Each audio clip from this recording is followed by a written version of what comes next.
Assalamualaikum warahmatullahi wabarakatuh. Hari ini saya nak buat ulasan perlawanan di antara Jerman menentang Japan, yang mana Japan menang 2-1 hasil jaringan dari Doan dan juga Asano, manakala gol Jerman dijaringkan oleh Gundogan. Pada perlawanan ini sekali lagi pasukan dari Asia mengejutkan pasukan besar dari benua-benua lain, iaitu Japan berjaya kejutkan Jerman, yang mana sebelum ni Arab Saudi mengejutkan Argentina dengan keputusan 2-1. Kalau kita lihat di dalam perlawanan semalam, dari segi corak permainan bukanlah Jerman bermain dengan teruk, cumanya daripada segi overall game Jerman sebenarnya bermain dengan lack of finisher, yang mana boleh dikatakan mereka tidak mempunyai clinical finishing untuk menyudahkan peluang-peluang yang ada. Bahkan mereka juga tiada proper striker untuk adapt dengan taktikal yang telah diterapkan oleh Hansi Flick. Mereka tak ada true number 9 lah. Tetapi kalau lihat kepada pasukan Japan, waktu first half boleh dikatakan mereka lebih kepada pasukan yang tersusun dalam menyerap tekanan dan juga asakan yang diberikan oleh pasukan Jerman. Cumanya di second half, kredit kita kena bagi kepada coach Japan, iaitu Moriyasu, yang mana pertukaran daripada segi formation dan juga pertukaran dari segi player telah membuatkan pasukan Japan lebih tersusun dari segi bertahan dan juga menyerang. So di second half kita boleh tengok pasukan Jepun lebih stabil dan juga lebih balance daripada kedudukan menyerang dan juga kedudukan bertahan pada perlawanan di second half. Itulah yang menyebabkan perlawanan di second half pasukan Japan boleh untuk mengasak dan juga mencipta beberapa gerakan di bahagian wide area untuk penetrate bahagian pertahanan pasukan Jerman yang sedikit loose marking, dan juga boleh dikatakan banyak space yang diberikan untuk pemain-pemain winger pasukan pasukan Jepun untuk exploit kawasan-kawasan tersebut. Baiklah, tanpa membuang masa, mari kita masuk ke dalam ulasan perlawanan. Untuk ulasan perlawanan kali ini, saya akan mulakan dengan pasukan Japan. Sebab apa pasukan Japan? Sebab Japan menang pada perlawanan ni. Apakah perkara yang positif dan juga apakah perkara yang saya suka tentang pasukan Japan pada perlawanan ni?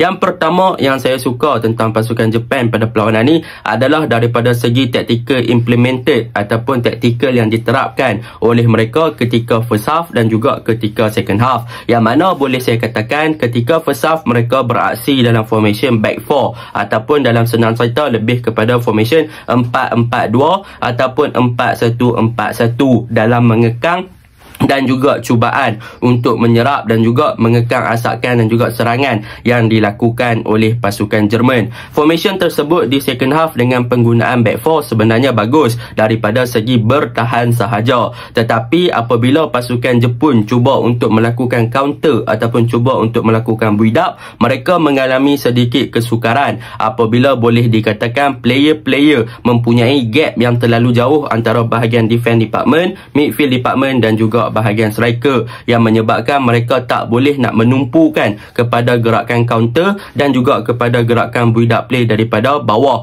Jadi apabila mereka nak bermain dengan build up ataupun menyerang ke arah pasukan Jerman, mereka lebih kepada pendekatan untuk menggunakan long ball sahaja. Jadi formation tersebut sedikit mengganggu rentak untuk pasukan Jepun daripada segi menyerang. Tetapi daripada segi bertahan, mereka bermain dalam formation yang sangat bagus dalam pendekatan menggunakan back 4, iaitu mereka berjaya untuk bermain dalam keadaan yang lebih narrow, iaitu lebih kepada bahagian tengah untuk cover up bahagian tengah mereka. Disebabkan kalau kita lihat kepada formation Jerman, mereka menggunakan dua wide attacking midfielder, iaitu Jamal Musiala dan juga Gnabry di bahagian kanan dan juga bahagian kiri. Jadi apabila mereka bermain dalam kedudukan back 4 tersebut, mereka boleh cover up bahagian tengah untuk memastikan Jamal dan juga Gnabry tak boleh nak bergerak bebas sangat. Tetapi daripada segi corak bertahan juga mereka sedikit mempunyai masalah apabila mereka bertahan dan juga bermain dalam formation untuk cover up Musiala dan juga Gnabry. Mereka telah memberi ruang untuk pemain-pemain wingback pasukan Jerman, iaitu seperti Raum dan juga peranan yang diberikan kebebasan kepada Müller untuk bergerak lebih bebas di bahagian wide area ataupun di bahagian flank yang terekspos ataupun kosong di situ. Jadi apabila mereka nampak benda tu sedikit mengganggu rentak permainan permainan mereka daripada segi bertahan dan juga menyerang, mereka boleh katakan tidak balance, mereka tak stabil. Mereka nak bertahan boleh, tapi mereka tak boleh nak bertahan secara completely. So bermaksud mereka hanya boleh memfokuskan kepada wide area, tetapi sekiranya mereka stretch out mereka punya bahagian pertahanan, maka mereka juga akan terekspos di bahagian tengah, bukan sahaja di bahagian wide area. So mereka minimize mereka punya ancaman kepada bahagian tengah untuk tutup, tetapi mereka buka kepada bahagian wide area untuk Jerman attack. Jadi benda tu sedikit mengalami kesukaran lah kepada Jerman di first half. Jadi apabila masuk di second half, apa yang dilakukan oleh Moriyasu, iaitu coach Japan, adalah dia menukar corak formation yang diguna pakai oleh pasukan Japan. Yang mana kalau kita lihat di second half, Jepun telah mengubah corak permainan dengan menggunakan back 3. Jadi apabila mereka menggunakan back 3, maka pemain-pemain di bahagian kanan dan juga bahagian kiri akan bertindak lebih ofensif untuk membentuk wingback. Dan juga pertukaran yang dibawa masuk adalah dia bawa masuk Tomiyasu, dia bawa masuk Minamino, dia bawa masuk Mitoma, kan? Kemasukan Mitoma di bahagian kiri juga telah memberikan lebih advantage kepada pasukan Japan in term of attacking. Jadi apa penggunaan back 3 yang diguna pakai oleh Japan di second half ni? Jadi daripada segi structure build up play yang digunakan oleh pasukan Japan di second half adalah mereka menggunakan back 3 di belakang. Jadi apabila mereka menggunakan back 3 di belakang, mereka boleh untuk exploit pasukan Jerman di bahagian wide area dengan sangat bagus. Sebab apa? Sebab mereka ada wingback yang bertindak di bahagian sayap dan juga mereka ada pemain di bahagian hadapan. So formation mereka lebih kepada 3-4-3 daripada segi mereka moving forward, ataupun lebih kepada 3-1-6 ataupun 3-2-5 untuk balancekan di bahagian tengah. Jadi kita boleh tengok di second half daripada segi structure, daripada segi formation pasukan Japan menyerang adalah mereka menggunakan formation 3-4-3 ataupun 3-1-6 untuk overload bahagian player di bahagian attacking, terutamanya di bahagian wide area dan juga bahagian tengah untuk memastikan ada link up play. Jadi apabila benda tu berlaku, kita boleh tengok pasukan Japan di second half mereka boleh melakukan attacking press yang bagus, yang mana bila pasukan Jerman cuba untuk melakukan build up play daripada bawah, bahagian serangan pasukan Jepun akan cepat melakukan pressing ke arah pasukan Jerman untuk memberi tekanan dan juga cubaan untuk merampas bola. Dan dalam situasi ketika pasukan Jepun menyerang, mereka boleh open game kepada bahagian wide area, terutamanya di bahagian kiri lah. Kita boleh tengok peranan daripada Mitoma bertindak dengan sangat cemerlang untuk exploit bahagian kanan pasukan Jerman dengan individual brilliance beliau. So nampak structure daripada segi menyerang dah solid, mereka boleh buat pressing, mereka boleh conquer game, mereka boleh exploit wide area daripada pasukan Jerman. Tetapi benda ni juga bukan hanya menstabilkan bahagian serangan pasukan Japan, tetapi dia juga menstabilkan bahagian pertahanan pasukan Japan. Sebab apa? Sebab kalau kita lihat balik kepada structure pembentukan kepada defensive shape, bentuk pasukan Jepun bertahan adalah wingback mereka akan kembali cover up untuk membentuk back 5. Jadi apabila mereka bermain dalam formation back 3 ketika menyerang, mereka bertahan dalam formation back 5, maka mereka bukan sahaja boleh cover up bahagian tengah pasukan Jerman daripada untuk menyerang pasukan mereka, tetapi mereka juga boleh cover up pergerakan dan juga membataskan pergerakan pemain-pemain seperti Raum yang selalu buat overlapping di bahagian kiri, dan juga mereka boleh cover up Mula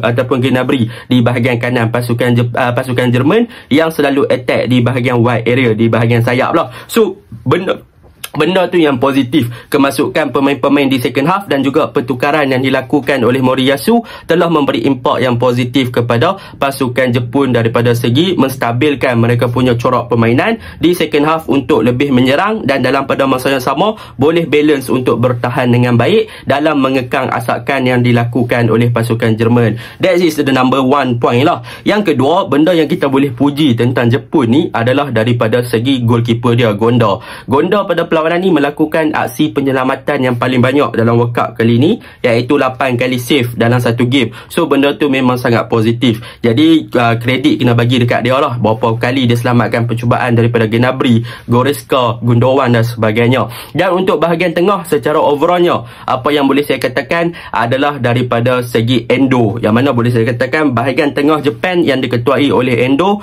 telah melakukan pertugasan yang bagus lah, tugas yang bagus untuk kontrol bahagian bahagian tengah daripada segi distribution ball dan juga daripada segi bertahan. So dia banyak cover up bahagian wide area lah. So benda tu memang positif lah apabila macam saya cakap tadi, Japan bermain dengan 4-1-4-1 di first half dan mereka lebih untuk cover up bahagian wide area untuk pastikan pemain-pemain pasukan Jerman tak ada benda yang boleh bebas untuk bergerak. Jadi secara overallnya semalam memang Japan deserve untuk menang berdasarkan prestasi mereka di second half dan juga disebabkan persembahan yang orang kata cukup poor, cukup lemah daripada Jerman daripada segi finishing. Jadi Japan berjaya untuk memanfaatkan peluang yang ada dan mereka juga berjaya untuk memanfaatkan defending error yang dilakukan oleh pasukan Jerman. Asano boleh one on one dengan New Year dan juga skor tebak kan. Tak ada angle pun dia boleh skor. Memang lawa lah. Mitoma brilliant. Siapa lagi?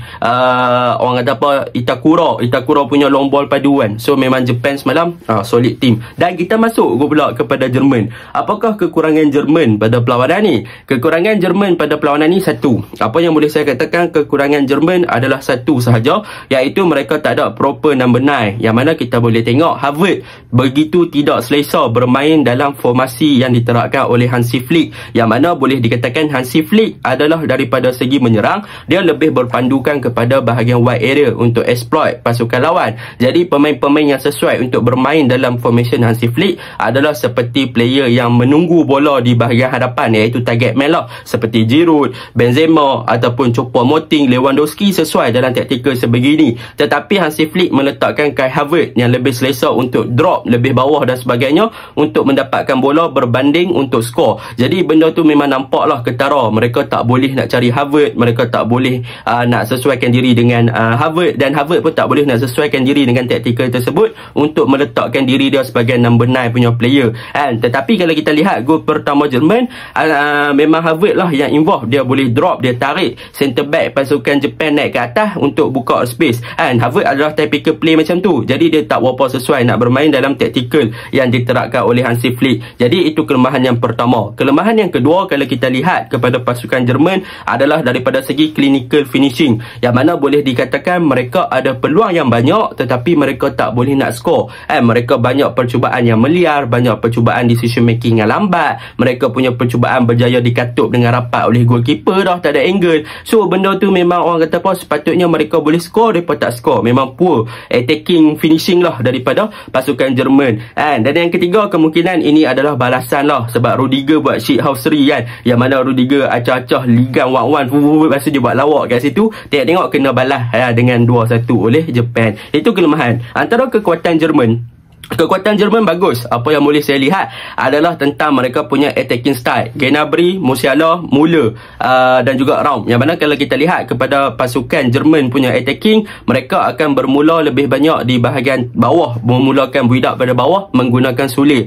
iaitu mereka akan membentuk back 3, Sule dan sebagai wide center back di bahagian kanan, Scotterberg di bahagian kiri dan Rudiger di bahagian tengah lah. So Sule akan progress bola ke hadapan dan dia akan buka kepada Gnabry. Gnabry akan bertindak lebih kepada winger ataupun wide attacking midfielder untuk exploit bahagian flank pasukan Japan, dan Müller diberikan kebebasan untuk bergerak lebih ke bahagian tengah. Begitu juga dengan Jamal Musiala. Jamal Musiala pun berperanan sama macam Gnabry. Cumanya apa yang saya nak sampaikan dekat sini, Jamal Musiala umur dia 19 tapi gameplay dia TikTok. Memang perform gila-gila lah. Bagi saya Jamal Musiala tu perform gila. Dia antara player yang cemerlang. Dia memang susah nak dapat kaki pada dia. Decision making dia buat bagus kan. Macam bukan umur 19. Benda tu bagus.